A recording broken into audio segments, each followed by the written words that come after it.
So mga tol, dahil marami nga po ang pumupuna sa performance ni former 3 Division World Champion General Casimero sa laban niya sa bansang Japan kontra kay Japanese Yukinori Ogoni, 2 araw na ang nagdaan kung saan nauwi po sa technical draw matapos pumutok ang noo ni Ogoni dahil daw sa headbutt na alam naman nating itinanggi ng Team Casimero at suntok umano ni Casimero ang nakapunit sa noo ni Ogoni. So nagsalita na nga po si Casimero mga tol sa tunay na dahilan kung bakit ibang Casimero daw ang pinakita niya sa ibabaw ng lona. Paliwanag ni Casimero mga tol sa YouTube channel niya, ang Cuadro Alas TV Vlog. Sa weigh-in pa lang daw, masama na daw talaga ang pakiramdam niya. Nilalagnat daw siya, sinisipon at inuubo. Hindi umano niya sinasabi yan para lang sa excuses at hindi din daw niya balak na sabihin na may sakit siya. Pero dahil daw marami ang pumupuna sa kanya, kaya binunyag niya na ang totoong dahilan.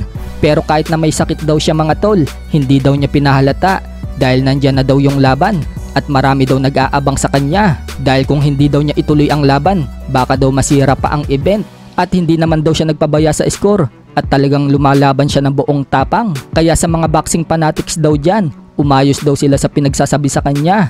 Hindi daw biro ang pagbaboxing, lalo na daw kung nilalagnat ka sa laban. Nasa isip na daw niya yun na pwedeng may masamang mangyari sa kanya dahil nga daw nilalagnat siya. Marami na nga daw napahamak na ibang boksingero na lumalaban na may sakit, pero sa sitwasyon umano niya, nandyan daw yung fighting spirit niya at pagiging immortal, kaya naman yun daw ang nagbibigay sa kanya ng lakas ng loob. Dagdag pa ni Cuadro Alas, matapang daw siya at kaya niyang tumayo kahit anong pagsubok daw ang dumating sa kanya. Ang kunting para kunting katahimikan ng mga tao na mga solid supporters ko. At ayun, yung nangyari doon kasi masama talaga yung pakiramdam ko nung laban namin. Kasi timbangan pa lang may lagnat na ako. Pero yung kondisyon ko guys, nandun pa rin yun. Nandun na yung kondisyon ko sa training, ganun. 100% na yung kondisyon ko nun. Yung lang talaga. Na tayo kasi dito sa sa Japan, iba-iba yung weather. Minsan may malamig, minsan may mainit. Nadali tayo sa dito. Yung sipon na may halong ubo at lagnat na nasa ilalim yung lagnat.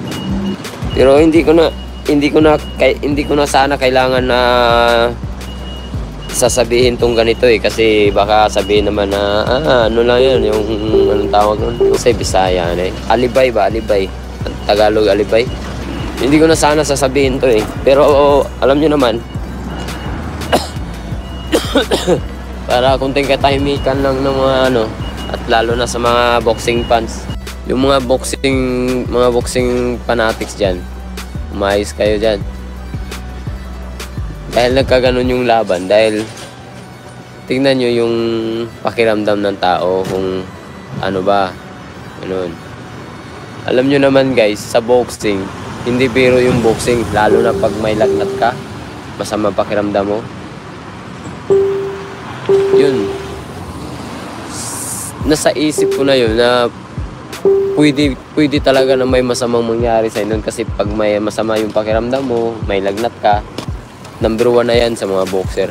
Kaya maraming boxer na napahamak dahil dyan. Kapag may boxing, may laban ka na tapos susugurin ka ng mga lagnat, gano'n. Pero yung fighting spirit ko guys sa pagiging immortal, ayun, yun lang yung nagbibigay lakas ng loob ko